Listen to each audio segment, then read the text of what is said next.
Seu Barsi, nessa semana que passou, o Banco do Brasil divulgou um fato relevante a respeito do desdobramento das ações, né? É um desdobramento de 100%, uma ação vão virar duas, e a companhia hoje tem uma base acionária ali de 2,8, 2,9 bilhões de ações, e isso vai dobrar. A gente sabe que tem muitos acionistas aqui na plateia, e eu acho que o que está na cabeça de todo mundo aí o que vai acontecer com as ações do banco. Isso foi positivo, foi negativo na sua visão?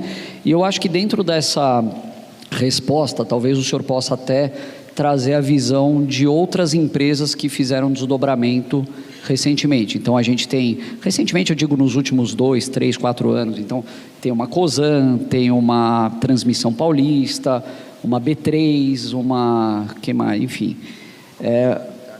Cosan, sem dúvida. Então, assim, o que o senhor pensa disso? Isso pode ser positivo ou negativo para as ações do Banco do Brasil? E aliás, o motivo alegado pelo diretor financeiro foi, dada a valorização dos papéis no último ano, eles querem dar oportunidade de mais pessoas investirem no papel com uma cotação mais baixa. Os desdobramentos, eles têm a sua finalidade. Cada empresa, ela opta ou não por desdobrar os seus papéis de forma tal que ela tenha o quê? Que ela tenha um interesse, não é? O Banco do Brasil já tem um contingente expressivo de acionistas, muito grande. Agora, eu penso da seguinte maneira: provavelmente, talvez, tenha sido oportuno o banco fazer esse desdobramento, primeiro para possibilitar colocar as ações mais dentro de uma mediana de mercado, que possa atrair um pouco mais, não é isso? Não tem dúvida nenhuma que isso vai acontecer.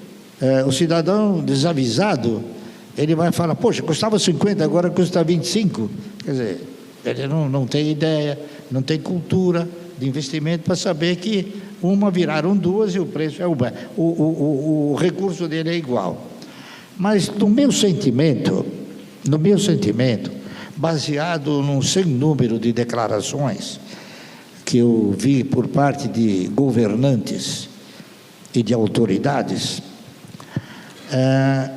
eu acho que talvez possa ter sido um procedimento inteligente, que seria o quê?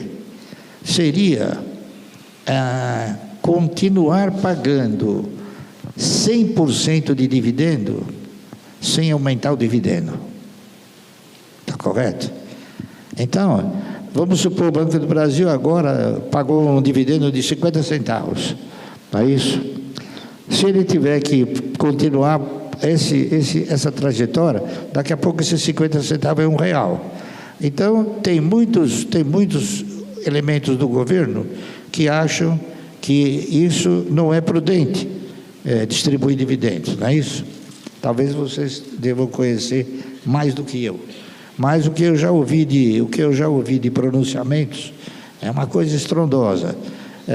Já se falaram muito também dos dividendos que aconteceram com a Petrobras, que de repente eles passaram a distribuir um dividendo grande e já não mais vai distribuir dividendo grande. Então, baseado nessa cultura, nessa projeção, a sensação que eu tenho é o seguinte, que foi uma forma encontrada, principalmente pela Previ, tá certo? Que tem uma quantidade grande de ações, de dobrar o dividendo, mas não que o dividendo seja dobrado. Você ganha dobrado pela quantidade de ações, tá certo? Então, quer dizer, se você tem uma ação hoje, o dividendo é 50 centavos, você vai ganhar 50 centavos. Se você tiver duas ações, 50 centavos não é mais 50 centavos, é R$1. Entendeu? Então, tem formas inteligentes aí na maneira de eu enfocar. E, além de tudo, também, é claro que eles não vão falar isso, né? Isso aí é uma coisa que você tem que raciocinar e procurar. Mas o que eles estão dizendo é o seguinte, a razão pela qual o banco está proporcionando esse desdobro em função do quê? Em função de proporcionar, de oferecer uma oportunidade melhor, não só a todos os senhores, como também aos funcionários, está entendendo? Porque o banco também ele compra ações e distribui para os funcionários, entendeu? Então, o objetivo do banco é ter uma quantidade, um volume de acionistas expressivo, ou mais expressivo daquilo que ele já tem. Ok? E eu acredito o seguinte,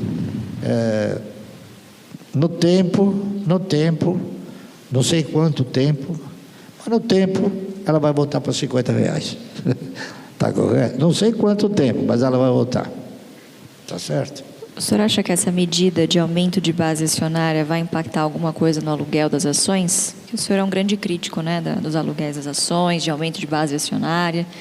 E o Banco do Brasil e o Santander, talvez, dos grandes bancos, eram um dos poucos que mantinham uma base acionária, vamos dizer assim, adequada, né? Não tão grande quanto a de Bradesco e de Itaú. Lamentavelmente,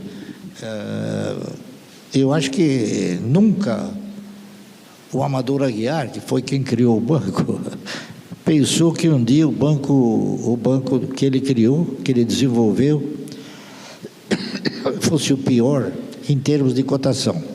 Hoje uma ação do Banco Bradesco custa aproximadamente entre 14 e 16 reais, não é isso?